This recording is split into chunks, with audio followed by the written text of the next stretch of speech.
कल की क्लास में मैंने आपको शीट नंबर 49 भेजी थी, जिसके अंदर मैंने कुछ क्वेश्चंस दिए थे। इसमें किसी को कुछ पूछनी नहीं है क्या? हो गया था ये? नो सर, ये तो मैं आपको कल तक सेंड कर दूंगा। अच्छा ठीक तो है। मैंने अभी 48 सेंड किया आपको, ये कल तक कर दूंगी। मतलब इसमें अभी मैंने आपके भी अभी ये वाली करी नहीं है। अच्छा, इस वजह से डाउट्स नहीं आ रहे। ठीक है, फाइन फाइन फाइन, कोई बात नहीं, करिए। तो मैं आगे का इसके अंदर क्वेश्चंस आपको ट्रीट करता हूँ। ओके, ठीक है। So I now further start with some other type of questions. अब हम बात जो मैं आपके साथ करने जा रहा हूँ, वो मैं आपके साथ करने जा रहा हूँ अकाउंट बनाने की। अब देखिए, एक चीज ये है कि मैं अकाउंट्स बनाने के क्वेश्चंस तो आपको दूंगा, लेकिन बहुत ज्यादा नहीं दे रहा हूँ, कुछ ही क्वेश्चंस दूंगा। और इसके पीछे रीजन यही है कि हमारे पास थोड़ा सा नॉर्मल केस में अगर ये ऑफलाइन होता तो हम तो खुद प्रैक्टिस कराते, लेकिन आप लोग चूंकि सब अच्छे हैं और अभी हमारे पास आपके साथ में ऐसा टाइम पैनिक नहीं हो रहा है कि टाइम कम है, क्योंकि ये फर्स्ट टर्म तो सबका ऑब्जेक्टिव होना है, तो अकाउंट बनाने की बात तो छोड़ दीजिए। लेकिन अकाउंट्स के अंदर अगर अकाउंट बनाना नहीं आएगा तो आपको कुछ नहीं आएगा। आप जब आगे जाएंगे हायर एजुकेशन में तो आपको दिक्कत आनी ही आनी है। इस वजह से अकाउंट बनाना आना चाहिए, जिससे कि वो प्रॉब्लम नहीं है। और जितने अच्छे से आप अभी 11 में पढ़ सकते हैं, उतने अच्छे से बाद में नहीं पढ़ पाए। तो I would wish that you learn how to make accounts. तो इसके मैंने बहुत ज्यादा क्वेश्चंस तो नहीं दिए। I would be giving you somewhere around 15 से 28, करीब 12-13 क्वेश्चंस मैं आपको दे रहा हूँ। ठीक है, इसके बाद हम प्रोविजन मेथड पे आएंगे तो वो हम देखेंगे। ठीक है, तो वो उतने क्वेश्चन तो कर सकते हैं आप। और तो जो हमने लेजर अकाउंट एप्रिसिएशन के बनाए थे उससे अलग है क्या ये वाले? नहीं, वही चीज सेम सेम है ना। तो वो आपको थोड़े से बनाए थे। इसके अंदर अब मैंने थोड़ा सा एक आध चीजें इसके अंदर डाल रहा हूँ। तो एक्चुअली वो सिंपल थे, उसके अंदर मैंने सेल परचेज नहीं थे। अब जो मैं दे रहा हूँ उसके अंदर आपको सेल परचेज आएगी। हमने एसेट चलाते हुए बीच में बेच दी, या हमने 2-3 एसेट्स खरीदी है, तो इस टाइप के कुछ ट्रांजेक्शंस आएंगे। तो that is what you need to understand. ठीक है, ये आपको समझना है। ये बिल्कुल सेम ही है, कोई इसके अंदर ऐसी चीज नहीं है। तो मेरे ख्याल से अकाउंट्स तो आप बना भी सकते हो ना। मैं ये जैसे फर्नीचर, ये क्वेश्चन है आपके पास में, फर्नीचर अकाउंट बनाना है आपको। सिर्फ इसके अंदर फर्नीचर अकाउंट बनाना और प्लांट का अकाउंट बनाना है।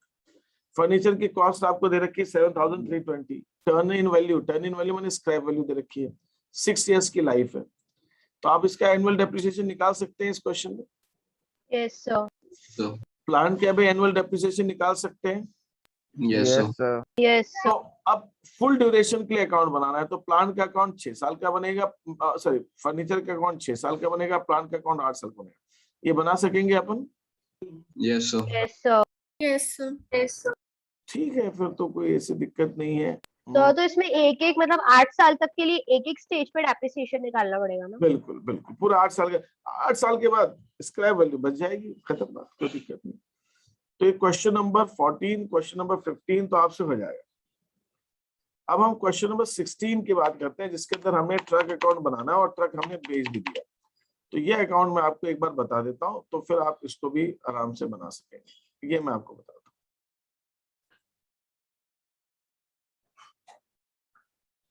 ये रहा अकाउंट, मैंने फॉर्मेट कॉपी किया है, तो इस वजह से इसका मुझे सब चेंज करना पड़ेगा। ट्रक अकाउंट है ये। हमने ये ट्रक खरीदा है 1 अप्रैल 2020 को। इसमें डेट्स वगैरह सब दे रखी है। ओके,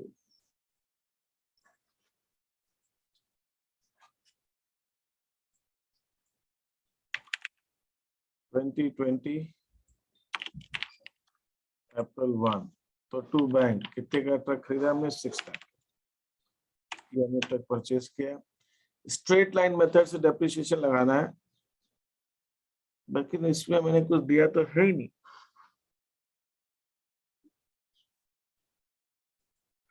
ये मैंने इनकम्प्लीट क्वेश्चन बनाया है। Okay, straight line method at the rate of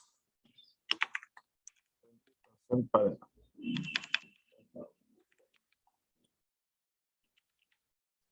ये हो गया,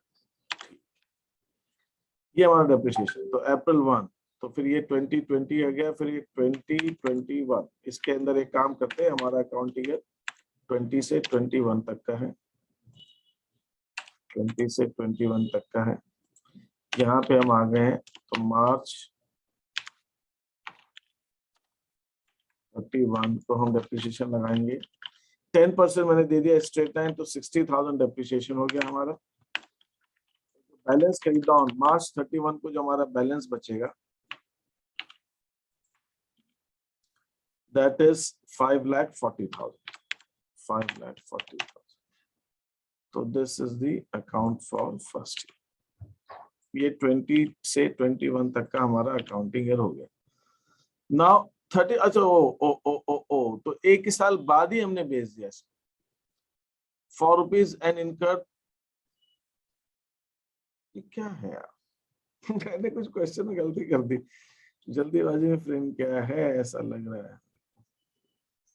ओके, एक काम करता हूँ,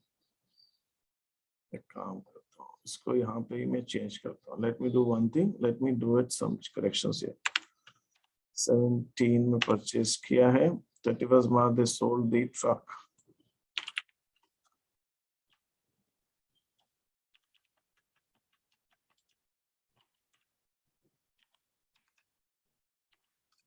एट अ लॉस ऑफ ₹75। ठीक है, तो ये मेरा 17-18 हो गया। Accounting year would be 17 to 18। कई बार क्या होता है, जब हम शीट्स बना रहे होते हैं ना, तो बीच में कुछ डिस्ट्रैक्शन आया, तो वो फिर लाइट टूट जाती है, फिर पता चला ध्यान नहीं। तो ऐसा ही हुआ इस चीज के अंदर, लगता है। So there was no flow. ठीक है, तो ये हमारे पास ठीक है, ये चल जाएगा। So what I do is, let me do some corrections out. यहाँ पे हम आगे नेक्स्ट अकाउंटिंग ईयर पे आ गए, 2018-19। तो दैट इज ऑन अप्रैल 1 को। To balance brought down 5,40,000। तो यहाँ पे दिस इज देयर। और फिर मार्च 31 को फिर मैं डेप्रिसिएशन लगाऊंगा, लेकिन अब डेप्रिसिएशन स्ट्रेट लाइन से लगना है, तो डेप्रिसिएशन की अमाउंट तो सेम ही रहेगी, 60,000। तो 5,40,000 इज दी हियर। तो 540 में 60,000 का डेप्रिसिएशन लग गया, तो हमारे पास 4,80,000 का आ गया। ये आ गया 18-19। Now again I go further. Okay.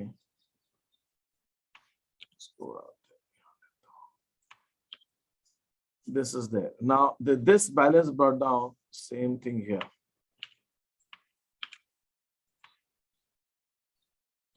यहाँ पे मैं लेता हूँ 19-20। ये हमारा फाइनेंशियल ईयर है 19-20 का। So this is April 1। यहाँ पे बैलेंस आएगा 4,80,000। ये 4,80,000 है, ठीक। फिर यहाँ पे मार्च 31। तो इस साल जो हमारा डेप्रिसिएशन लगेगा, अगेन 60,000। ये 4,80,000 का बैलेंस इधर, तो ये हमारा बैलेंस बच जाएगा 4,20,000। ये बैलेंस आ गया। तो ये हमने 3 साल का डेप्रिसिएशन लगा दिया। तो I have charge the depreciation here with you, आपके सामने ही जो मैंने डेप्रिसिएशन लगाया है, that I have charge depreciation for 17-18। I have charge depreciation for 18-19, 2 साल का ये हो गया। Then I have charge for depreciation for 19-20, 3 साल का डेप्रिसिएशन हो गया। फिर हमने 21 के एंड में बेची, तो 2021 का भी डेप्रिसिएशन लगेगा।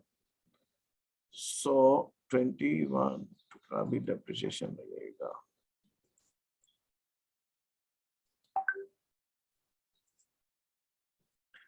ठीक है,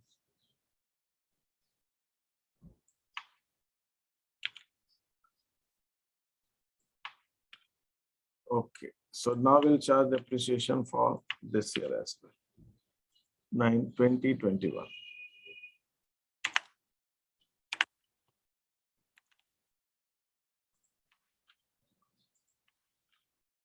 So यहाँ पर आ जाएगा April 1 बैलेंस ब्रॉट डाउन 4,20,000 का बैलेंस यहाँ पे आया 21 में। अब जब मैं डेप्रिसिएशन यहाँ लगाऊंगा 31 मार्च 21 को, सो मैं 60,000 का पहले तो डेप्रिसिएशन लगाऊंगा, लेकिन अब हमने यहाँ पे एसेट को बेच दिया है, अब हमने कैरी फॉरवर्ड नहीं किया। मैंने एसेट यहाँ पे एक इंसर्ट कर देता हूँ जिससे कि आप उसको अच्छे से देख सकें। ये मेरा लास्ट ईयर में एसेट को हमने आगे कैरी फॉरवर्ड नहीं किया, हमने सेल कर दिया। तो मैं लिखूंगा बाय बैंक हमने उन्होंने बेचा है, हमने 75,000 के लॉस में बेचा है। तो कोई मुझे बता सकता है क्या कि जिस दिन हम बेच रहे हैं उस दिन एसेट की बुक वैल्यू क्या है? Anyone? 3,60,000। 3,60,000। 420 साल के शुरू में थी, 60,000 डेप्रिसिएशन लग गया, 3,60,000 वैल्यू। अब वो कह रहे हैं 3,60,000 की एसेट में 75,000 के लॉस में बेची है। तो कितने रुपए में हमने बेची होगी आयुष? 3,60,000 में हमको 75,000 का लॉस हो गया, 2,85,000 में बेची है। तो यहाँ पे हम लिख देंगे 2,85,000। ठीक है, अब यहाँ पे तो यहाँ पे मैं लिखूंगा फिर मार्च 31 शॉर्ट में लिख देता हूँ।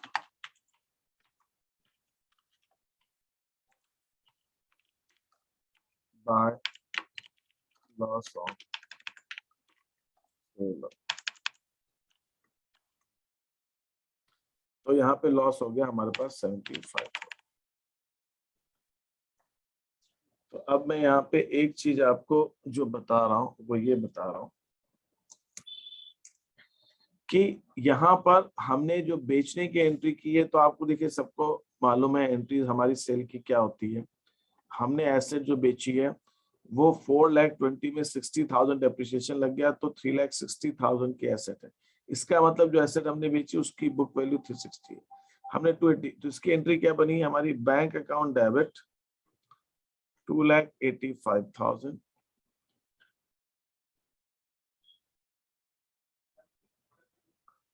Loss on sale account debit 75,000 to truck, that is 3,60,000। ये बनेगा। Is that okay? Yes, sir। 3,60,000 ये एंट्री हमारी पूरी बनेगी। तो यही इसी को हमने ट्रक अकाउंट के डेबिट में बाय बैंक बाय लॉस कर दिया। बट यहाँ पर मैं एक छोटा सा पॉइंट आपको बताना है, एक और इम्पोर्टेंट चाह रहा हूँ, वो आप डेप्रिसिएशन में थोड़ा सा इस चीज को समझिएगा। अगर यही 3,60,000 की एसेट मान लीजिए मैंने 3,85,000 में बेची होती, तो मुझे कोई बताएगा कि तब तो मैंने प्रॉफिट में बेची होती, तो मेरी एंट्री क्या बनती? अगर मैंने 360 की कोई एसेट 3,85,000 बेच रहा हूं, तो मेरी बेचने की सेल करने की एंट्री क्या बनेगी? If I am selling an asset of 380/60 for 3,85,000। Sir bank account debit हाँ, कितने से? 385,000। ठीक है, to profit on sales, to gain है ना, गेन ऑन सेल्स हाँ, कितने से? 25,000। टू ट्रक या फिर to sales? To truck, to sale कैसे? नहीं, अच्छा यहाँ पे उसी का, हाँ, गुड्स होनी है, हाँ, टू ट्रक 360,000। 3,60,000। हमारी जब गेन पे हम बेच रहे हैं तो ये हमारी एंट्री बनेगी। इसमें किसी को कोई चीज पूछनी है? No sir. No sir. But अगर मैं इसकी लेजर में पोस्टिंग करूंगा इस ट्रक अकाउंट के अंदर, तो ट्रक अकाउंट में मेरी पोस्टिंग पता है क्या होगी? पोस्टिंग में मैं क्या करूंगा, मैं यहाँ पे लिख दूंगा बाय बैंक 3,60,000, बस वो ट्रक अकाउंट खत्म हो जाएगा। बट यहाँ पे एक प्रॉब्लम है, अगर मैं ये ट्रक अकाउंट देखूंगा तो ट्रक अकाउंट देखकर मुझे ये नहीं मालूम पड़ेगा कि मशीनरी को बेचने पे मुझे गेन कितना हुआ। लॉस तो मालूम पड़ रहा था, ट्रक में लॉस तो आ रहा था, लेकिन गेन नहीं आ रहा। ट्रक अकाउंट क्रेडिट ही हो रहा है। और ये मैंने आपको अकाउंटिंग इक्वेशन में समझाया है कि अगर हमारे पास एसेट 3,60,000 की है, अगर मैं 385 की बेच रहा हूं, तो मैं जब गुड्स बेचता हूं तो मैं 2 सेल्स एंट्री कर सकता हूं 385 से। लेकिन जब मैं ट्रक या एसेट को बेचूंगा तो उस समय मुझे उसको 360 से ही करना पड़ेगा, क्योंकि ट्रक अकाउंट के अंदर बैलेंस 360 का है, तो मैं 385 से क्रेडिट कैसे कर सकता? आप समझे कि नहीं समझे? मैं यहाँ पे यही पॉइंट समझना जरूरी। देखिए ये अकाउंट, समझ गए, हाँ समझ गए। इस अकाउंट के अंदर, अगर इस अकाउंट के अंदर जो बैलेंस आ रहा है मेरा ट्रक अकाउंट के अंदर, आप देखिए ट्रक अकाउंट के अंदर जो बैलेंस आ रहा है, मेरी ट्रक अकाउंट के अंदर जो बैलेंस, ये लॉस वॉस हटा दो एक बार, ये एंट्री भी मैं हटा देता हूँ थोड़ी देर के लिए। नहीं ये लिख, ये हटाता हूँ, ये और ये हटाता हूँ, ये हटाता हूँ, इसकी जरूरत नहीं। मेरा अकाउंट का, ट्रक अकाउंट के अंदर बैलेंस ही 360 का है। मैंने ज्यादा बेच दी, तो अगर मैंने मान लीजिए इसको 385 में बेच दिया, तो मैं यहाँ लिख देता हूँ 3,85,000। तो भाई मेरा ट्रक अकाउंट का तो क्रेडिट बैलेंस हो गया। How can a truck account have a credit balance? इसलिए मैं क्या करता हूँ, यहाँ तो आप उसके लेफ्ट साइड में लिख सकते हो ना, टू प्रॉफिट करके। मैं यहाँ पे बाय 360 लिखता हूँ, और अगर मैं कम में बेचता हूँ, मान लीजिए मैंने 350 बेचा एग्जांपल, तो मैं यहाँ पे 10,000 का लॉस भी दिखा सकता हूँ। तो लॉस तो दिखा सकता हूँ, गेन नहीं दिखा सकता। लेकिन मैं चाहता हूं कि ट्रक अकाउंट के अंदर जैसे मुझे लॉस मालूम पड़ रहा है, गेन भी मालूम पड़ गया। I want all the information at same place. नहीं तो मैं गेन के लिए क्या दूसरा अकाउंट खोलूं? फिर मैं इतना टाइम नहीं है, मैं चाहता हूँ इसी मालूम। इसलिए जब हम प्रॉफिट में बेचते हैं, तो जैसा अभी आस्था ने कहा, मैंने यहाँ पे अगर 385 लिख दिया है, मैंने 15,000 का इसमें गेन कमाया है, तो मैंने अगर इसको 15,000 से ज्यादा क्रेडिट कर दिया, तो गेन के केस के अंदर मैं यहाँ पे गेन ऑन सेल 15,000 अलग से दिखाऊंगा। ये मैं कब करूंगा? जब मैं ट्रक को गेन पर बेचूंगा। इसका मतलब मेरी एंट्रीज क्या बनी? मैंने प्रॉफिट में बेचने पे क्या एंट्री की? प्रॉफिट में बेचने पर मेरी जो एंट्री है, bank account debit 385 to truck 360 to gain 25। ये 25 आएगा ना, 4 14, हाँ 25।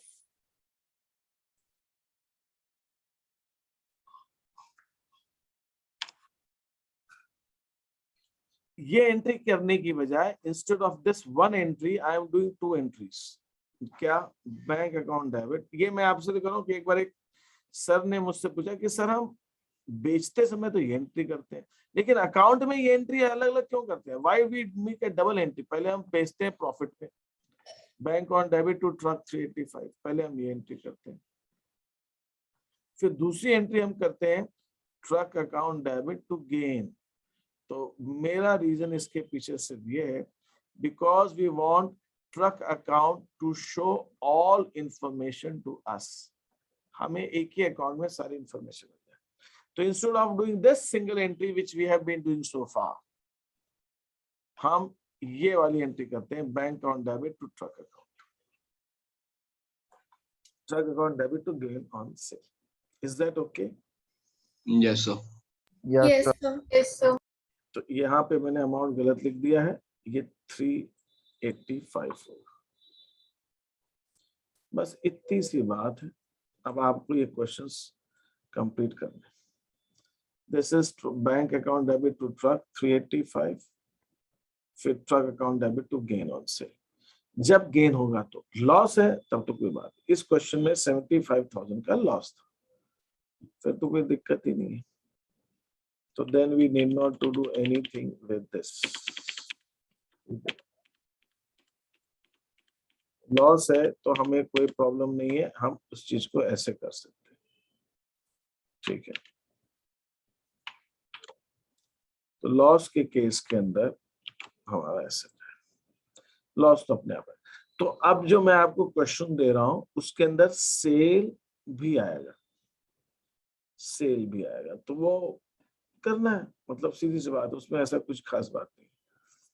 तो ये क्वेश्चन सब आपको ट्राई करने रहेंगे।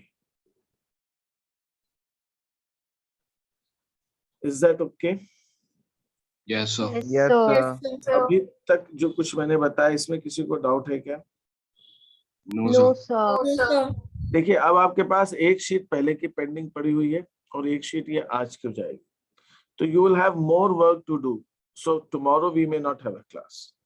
ठीक है, कल Yes. मुझे शायद क्लास की Yes, sir. अगर जरूरत लगेगी तो आपके पास टाइम है, आप परसों तक कोशिश कीजिए कि सारा काम कंप्लीट करने की। फिर कुछ लोगों के टेस्ट भी स्टार्ट हो रहे हैं, या कुछ के जो उनके हो गए वो तो कर लें, जिनके स्टार्ट हो रहे हैं वो कोई बात नहीं।